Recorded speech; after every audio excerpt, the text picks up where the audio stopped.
কি সমস্যা কি সমস্যা ইতালি বুঝায় ক মানে কালকে বাজারে গেছে হ্যাঁ। বাজারে গিয়ে আমার কইছে বা যাইতেছি আম কই তো বিদায় সব আই হাই কাম করে তো সব কোনটা যাবি তো টিয়া 10 টাকা কিনতে পারে সব কি কস আমার টিয়া দে ইয়াল্লা কালকে যে 10 লাখ টাকা বান্ডি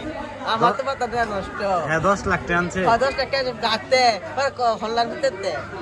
কই যাব কোন দেশে যাব ইতালি যাও বলে যাবি আসলে ইটালি ওখানে ইবে তো মানে বিরাট খুশি ওরা এগুলো কামারে হ্যাঁ পেঁপে খাওয়াই দিছে ভাই ডাবালা আমি তোর পেঁপে খাওয়াই দিলে আমার কেউ কইস না আসাই ঘটনা তুই কি আসলে ইটালি যেতেছস গা এবার আসলে ইটালি যেতেছস গা আসলে ইটালি প্রবাসী তুই ইতালি প্রবাসী হ্যাঁ কোন দেশে যাবি বাজার বানছিন গেলি গেটে দিগা কি হইছে আরে কালকা তৈরি বাজার বানছিন সাজি লেখা সাজি দাদা রাই মে ফোন দিছি এই ঘটনা রাই মে তো সিটতে গেছে হিমেলরে ভানছিলি হ্যাঁ বাচ্চি ওরা বাইতে গেদি যে এর পকেট বটে রাই মে ফোন দিয়ে যাইছি রাই মে কামাটিয়া পরে আদি যে গাড়ি কিনে আনছি ও তো মাথা আমার নষ্ট কি করি হ্যাঁ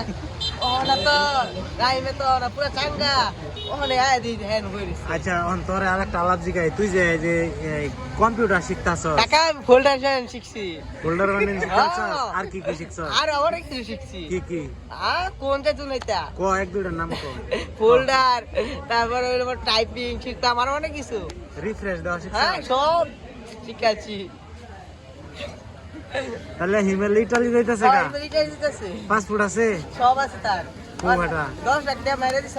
জমা দেওয়ালছে হ্যাঁ জমা দেওয়ালছে জানা গেছে জমা দিছস হ্যাঁ রদ আছে তাহলে ইটালি প্রবাসী ইমেল প্রবাসী এই ছেলে সেই ইটালি যাইতেছে গা ওইদিকে চা ক্যামেরার দিকে চা এই যে সেই ইটালি যাইতেছে হিমেল